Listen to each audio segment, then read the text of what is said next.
Hello, hello. I have written a new story for you. I don't want to spoil it too much for you, so let's just get into it. My in-laws kicked out my 8-year-old daughter from the family car and left her on the side of the road because she didn't have a ticket. When my husband found out, he didn't hesitate. He dialed their number, and what he said made them go pale. The afternoon this happened was supposed to be simple. My daughter Ada, who was 8, had gone to Tivoli with my husband Philip's parents, my mother-in-law Charlotte, and father-in-law Peter, along with Philip's brother Frederick and his children, Freya, Oscar, and Alma. It was one of those family plans that looked harmless on paper.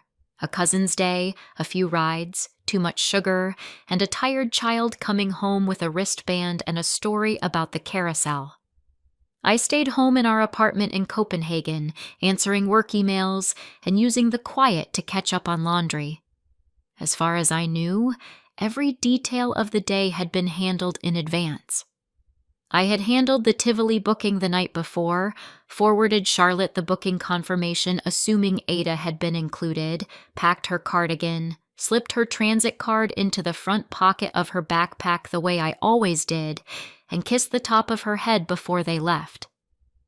Around mid-afternoon, I remember glancing at the clock and thinking they were probably already in line for something loud and expensive. I did not think I would see Ada again until dinner. Then the doorbell rang far earlier than I expected, and the sound of it changed the whole day.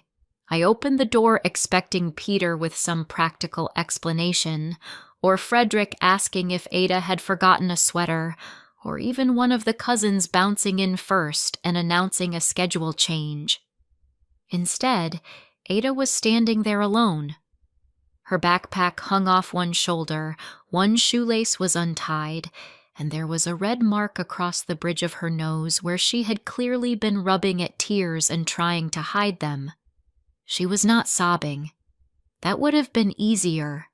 She had that flat, careful face children get when they are holding themselves together because they do not yet know if they are allowed to fall apart. I crouched down and said her name once, quietly. She stepped past me into the hallway without answering and went straight for the bench where we kept shoes, moving too fast and too small at the same time. I touched her shoulder and asked, "Where's Grandpa?" She did not look up. "Where's Grandma?" Still nothing. She was trying to take off her sneakers with hands that were shaking. I turned back toward the open doorway, expecting headlights, a wave, some adult body somewhere in sight. There was only the street.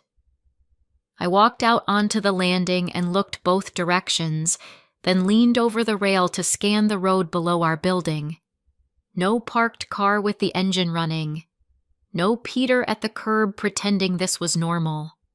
No Charlotte coming up with that brisk expression she used whenever she was about to explain why everyone else had misunderstood her. Our street was quiet in that ordinary Copenhagen way. Bikes chained to a railing, a delivery van 2 buildings down, someone pushing a stroller past the bakery on the corner. Nothing about it matched the child standing inside my apartment with wet eyes and a twisted backpack strap. I went back in and closed the door halfway behind me, not all the way yet, as if I still expected somebody to appear and make sense of this. Ada had stopped at the bottom of the stairs.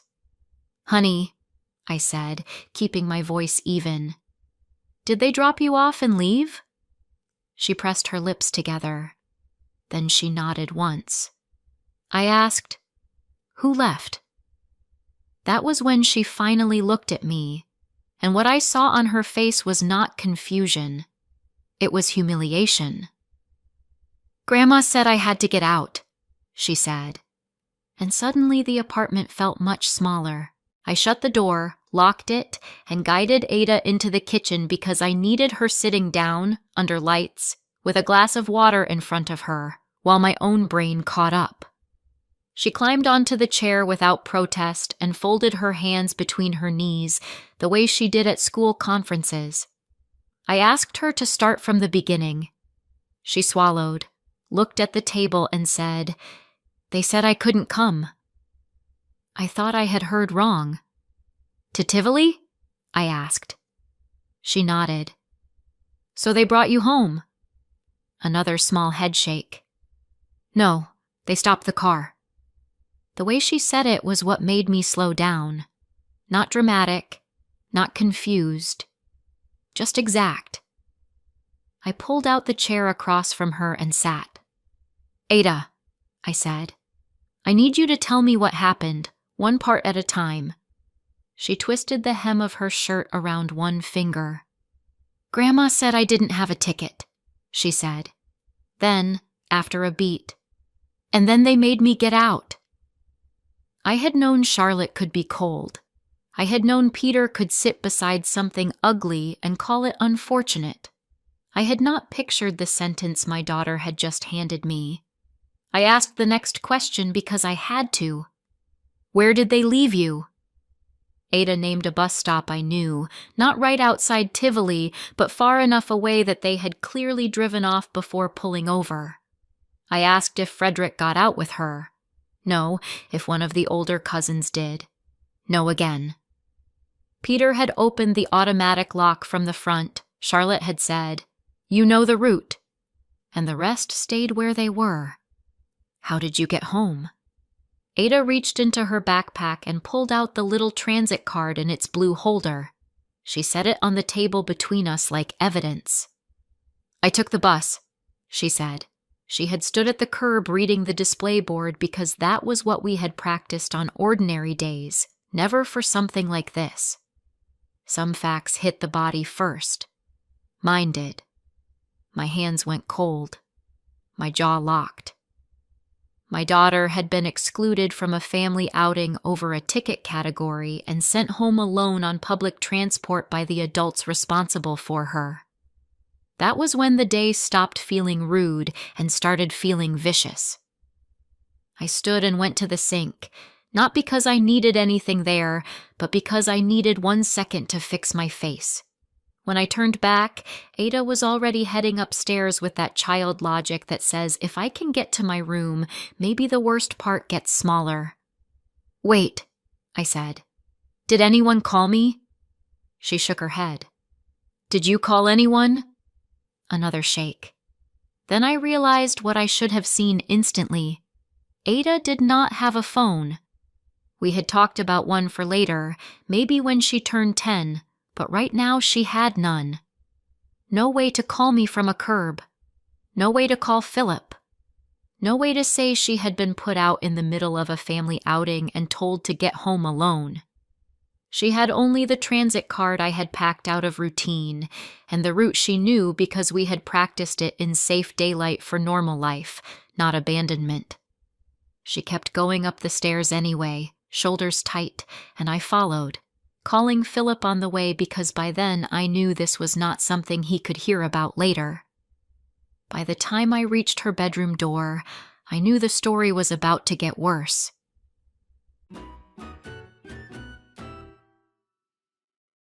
Ada climbed onto her bed, pulled her knees up, and stared at the corner where the wall met the wardrobe. I sat beside her with a glass of water and waited until she took it. Her room looked exactly the way it had when she left that morning, which made the rest of it sharper. I asked one question at a time. Did she have any way to call me? No. Did anyone offer to call me for her? No. Did anyone walk her to the bus? No. At that, she finally looked at me and said, "Grandma said I knew how to get home."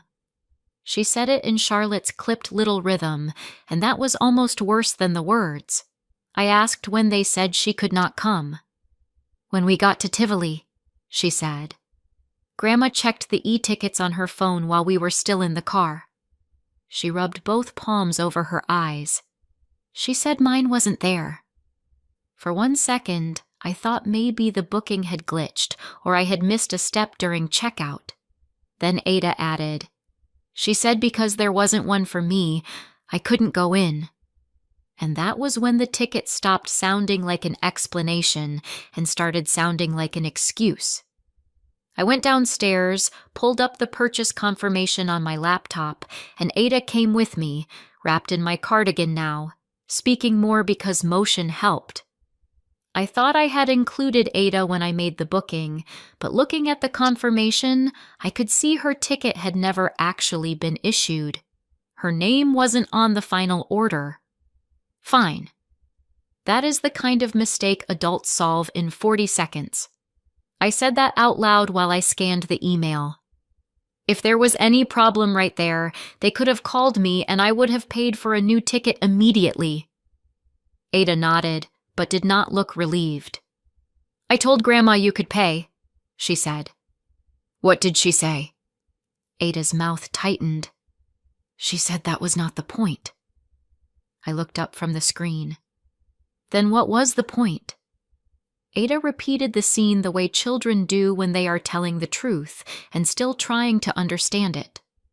Charlotte checking the tickets on her phone, frowning, showing Peter, then saying in that voice everyone obeyed, "No, this one is wrong." Frederick looking irritated because they were losing time. The cousins suddenly quiet. Nobody saying, "Let's fix it." Nobody saying, "We are not leaving a child out over a ticket adjustment." The silence around the easy solution told me more than the mistake itself ever could. Once Ada started talking, the worst lines came out in pieces, like she had been carrying them home in her pocket with the transit card. Charlotte had said, "Your mother didn't get you a ticket. That is not our problem." Then, when Ada asked if they could just buy one there, Charlotte had said, "We are not wasting more money on one child." Ada repeated that sentence and then stared at me, waiting to see if I would explain it into something less ugly. I could not. Peter had not contradicted Charlotte. Frederick had only said, "Can we decide this already?" As if Ada were a scheduling issue. Freya had looked out the window. Oscar and Alma had stayed quiet in the back seat because children know when the air in a car belongs to an adult. I asked whether anyone said, "We'll all go another day." No, whether anyone said, "We're not leaving without Ada." No, whether anyone told Charlotte to stop talking about me in front of my daughter. No. 3 adults and Ada's 3 cousins sat there while one 8-year-old was told she was the expendable one. By then I no longer cared whether the booking mistake was technically mine. The insult was the real event. The final piece came when Ada asked if she was in trouble. That question told me how the adults in that car had arranged the blame. I moved my chair so I was directly in front of her and said, "No, absolutely not. None of this is your fault." She nodded, but she still needed to say the rest. Charlotte had talked about Ada in front of Ada as if she were not there. Peter had driven away from Tivoli without making a decision in her favor. Frederick had said they would miss their restaurant reservation.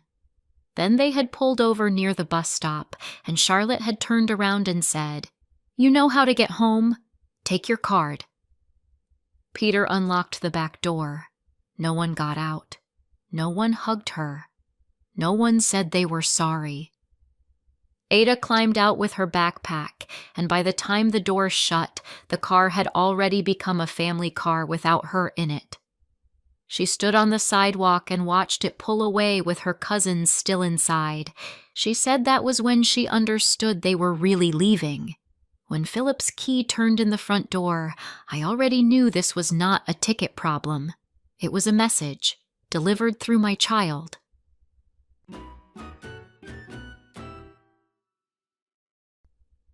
While I waited for Philip to come upstairs, I sat at the kitchen table and ran through every fix those adults had refused.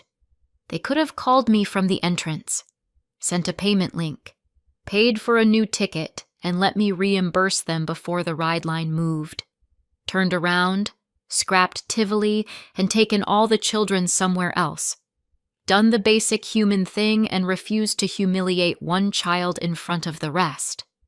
Instead, they chose the only option that punished Ada and embarrassed me at the same time. That was when the whole design of it came into focus. Charlotte had never liked me. I was older than Philip, already a mother when we met, and immune to her little ranking system of who looked right and who did not. Over the years, she had learned that direct attacks on me did not land the way she wanted. But Ada was different. She was visible, attached to me, loved by Philip, and still young enough to be cornered. The ticket had not created an opportunity. It had given Charlotte cover. Once I saw that, I stopped asking whether they had overreacted. The real question was why I had ever assumed they would stop short of this. Copenhagen gave them exactly the excuse they needed. Children here do have more independence than many American parents expect. They bike to school younger, they learn routes early, they tap onto buses with confidence that still surprises people from back home. Charlotte and Peter knew I respected that, even when I still carried some California caution in my bones. So I opened the transit app and traced the line Ada had taken, stop by stop, and I could see the defense assembling itself before they even spoke it. Safe area. Familiar route. She knew the bus. Children here are capable. All of that could be true and still beside the point. Independence is something you build with a child, not something you exploit when you want to get rid of one. Ada knowing how to come home from a known route did not give anyone permission to strand her on it. It just meant they had chosen a method that looked respectable from a distance. Charlotte would say I was being dramatic because I was American. Peter would say there had never been real danger. They had not counted on danger. They had counted on local norms doing the dirty work for them, and that made it colder, not kinder. 5 years earlier, I had come to Denmark from California with 3-year-old Ada and a plan that was supposed to last 1 year. I already had a Danish passport through family, and a job opportunity in Copenhagen made the reset possible. Her biological father had been out of the picture long before that, and I wanted distance, work, and 1 year of breathing room. Then I met Philip. At first he was just the steady man at a friend's dinner who asked Ada if she wanted her pasta cut smaller, and then actually listened to the answer. Later, he became the person who learned her bedtime routine, her favorite library branch, the exact way she liked oranges peeled. By the time we married, he was not good with kids. He was simply her father in every way that mattered. His parents had never forgiven him for choosing us. Charlotte preferred polished women with no prior life, no child, no complicated history. Peter followed her lead, which was his usual form of loyalty. Philip spent years translating their behavior into something smaller. He called it friction, generational tone, a bad joke, ordinary family roughness. He helped them financially, covered bills, repaired their emergencies, and kept telling himself the next holiday would go better if everyone stayed calm. The warning signs had always been there. There were Christmases when invitations were phrased so narrowly I was meant to decline. There were comments about my age spoken as if Ada could not hear them from the next room. Charlotte once asked whether it was confusing for Ada to call Philip Dad when she had a real father somewhere. Peter let that sit on the table like spilled water. Every gift I brought to smooth a weekend over, wine, groceries, pastries, games for the kids, Charlotte treated like evidence that I was trying to purchase acceptance. And still, there was the family image they all protected. The coastal summer house north of Copenhagen, technically Philip's investment, functionally his parents' stage set. They hosted there, bragged there, posted pictures from the deck at sunset, let Frederick use it like a second home, and built entire seasons of family mythology around that place. Ada loved going because her cousins were there, and the adults behaved better when outsiders might see them. The cruelty. So I kept telling myself the line held. I kept telling myself nobody would ever use an 8-year-old to settle a score with her mother. By the time Philip came home, that lie was gone.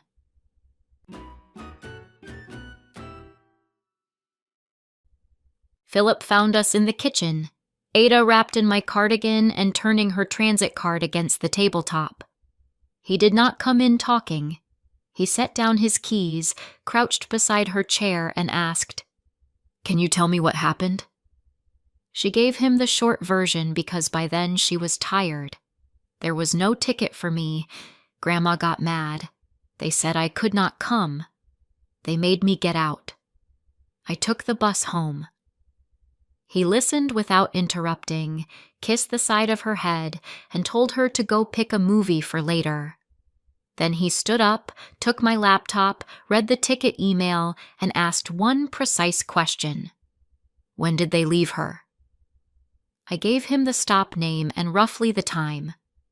He opened his banking app, and his face changed in a way I had seen only twice before. While Ada had been on a bus alone, his parents had still used the payment method he had left on Peter's phone for family outings and summer house expenses. There were fresh Tivoli charges, parking, entry top-ups, food. They had thrown our daughter out of the plan and kept spending his money on everyone else. That was when the air in the room turned. He did not rant. He did not pace. He sat down, unlocked his phone again, and moved through screens with the kind of calm that means a decision has already been made. First, he froze the virtual card his parents had access to. Then he removed his payment method from the family wallet Peter still used. Then he canceled the automatic transfer that covered a monthly set of expenses for Charlotte and Peter, and another one that handled utilities tied to the summer house. After that, he flagged the Tivoli charge. "I'm not paying for them to exclude her," he said, almost to himself. I asked whether he wanted to call first. He shook his head once. "No. First I make sure there is nothing left for them to touch." That sentence mattered more than his tone. For years, Philip had dealt with his parents by softening, spacing things out, hoping one decent weekend would cancel 5 ugly moments. What he was doing now was the opposite. He was removing access before discussion, which meant this was not another family argument waiting to be interpreted into nothing. By the time he finally looked up from his phone, the support they had treated like background weather was already gone. Then he said, "Put them on speaker." Charlotte answered on the second ring with the voice she used when she had decided a problem belonged to someone else. "Philip, I was just about to call," she said, which told me she had not been about to call at all. He asked one question. "What happened today?" She launched straight into irritation. The booking was wrong. Ada's name wasn't on the order. They had been delayed. Tivoli was crowded. You could not expect a whole group to stand around because of one mistake. Peter got on in the background to say Ada knew the route home, and children in Copenhagen were more independent than Americans understood. Frederick added something about reservation times and wasted money. Philip said almost nothing. That was the trapdoor.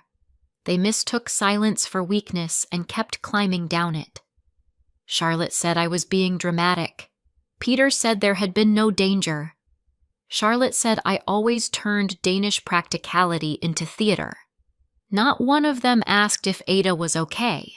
Not one sounded ashamed that an 8-year-old had arrived home alone and made it back to our building.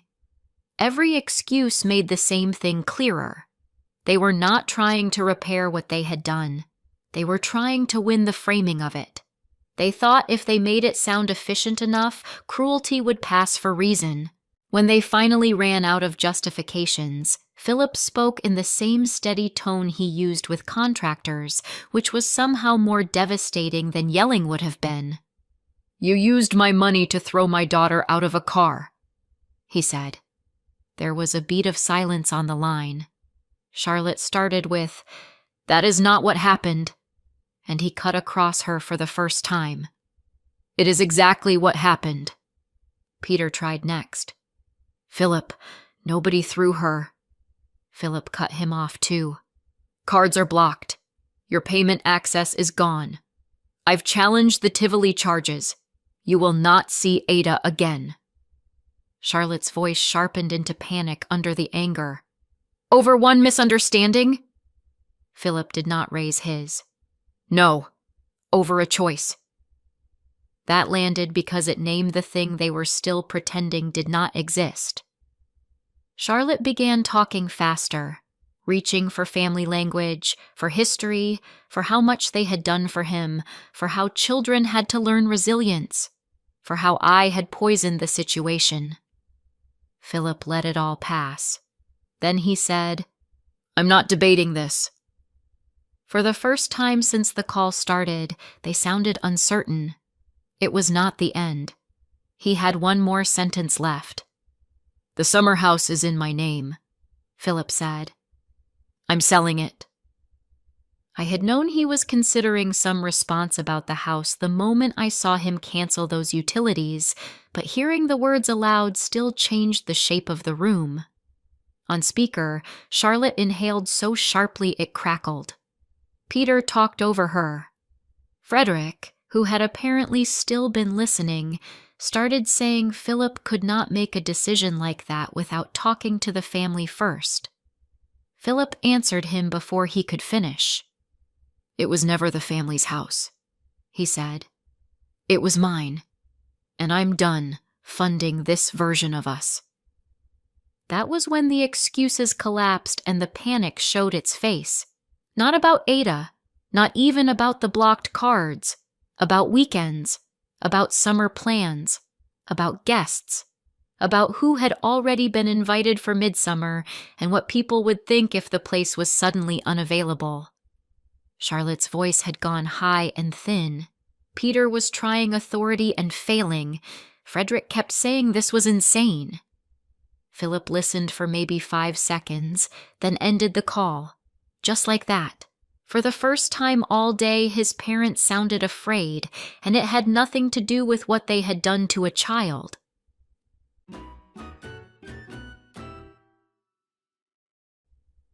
The moment the call ended, the apartment went very quiet.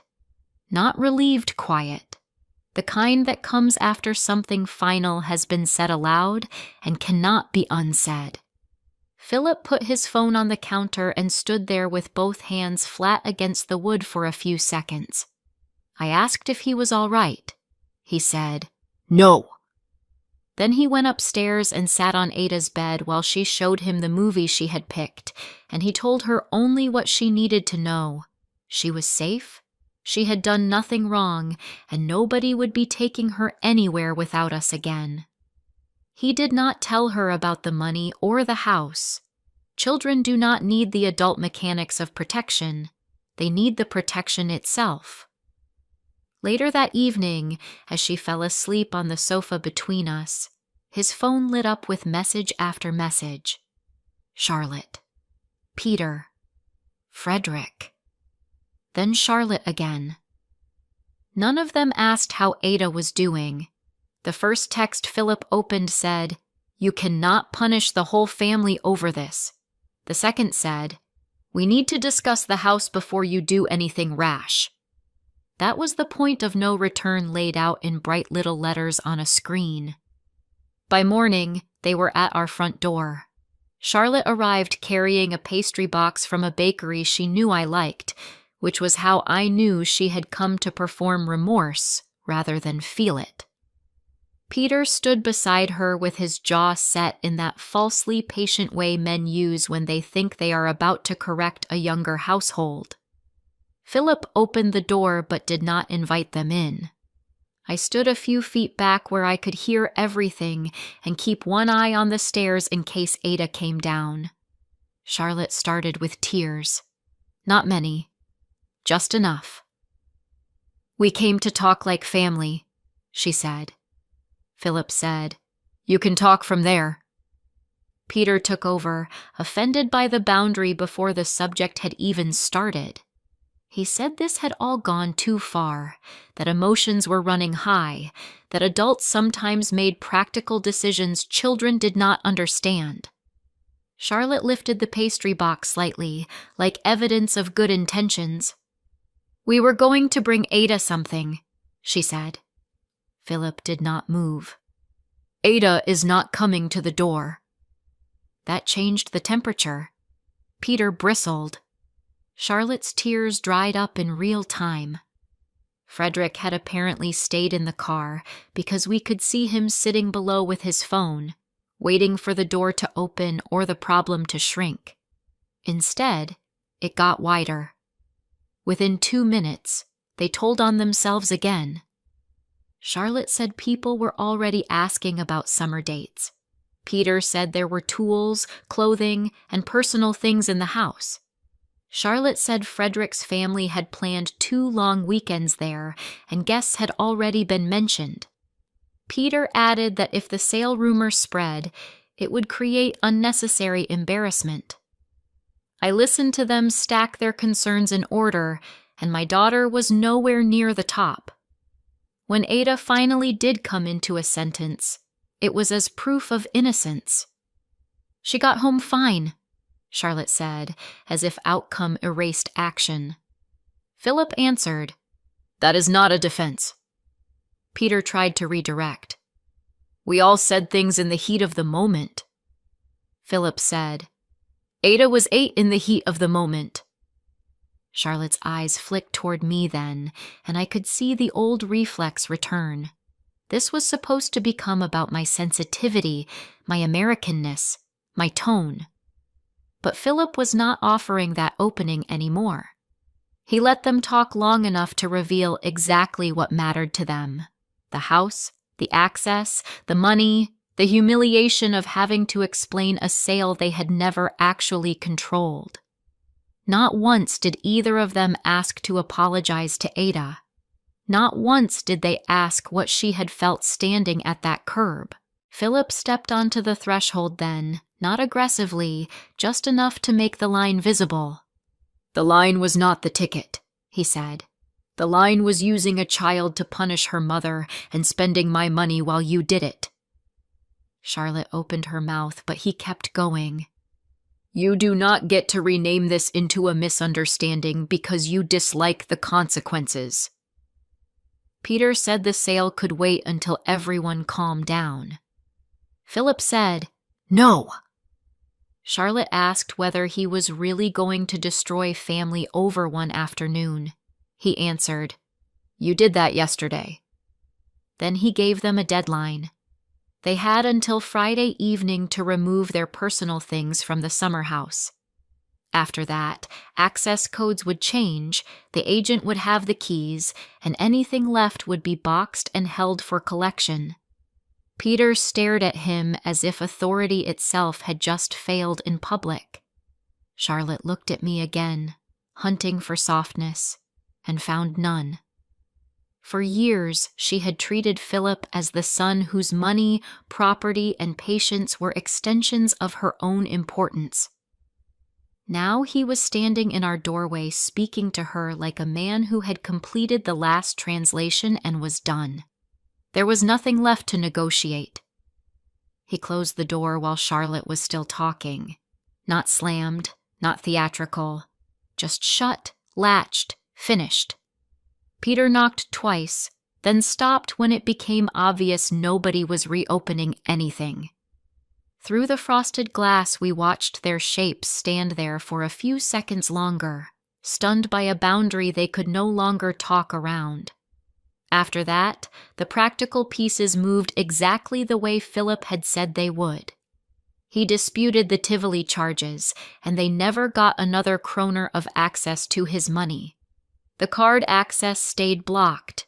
The transfers did not resume. The summer house went to an agent, then onto the market. Charlotte and Peter collected their things under a deadline instead of an invitation. Frederick stopped sending angry messages once he realized anger did not reopen locked systems. Contact ended because we let it end, We built a new normal instead. Months later, when my work offered a 1-year move to California, we took it. Ada called it our sunny year. Philip called it peace with palm trees. I called it proof that safety can be chosen after it is defended. Did my husband do the right thing by cutting them off and taking back the summer house? And was there any excuse for forcing an 8-year-old to get home alone after being put out of a family car, even in a safe area? Let me know in the comments and subscribe for more. Thank you so much for watching. I worked so hard on that story. I really hope you enjoyed it. Let me know what you thought in the comments. Also, if you would like to listen to me narrating my own stories myself in character, then please check out my other channel.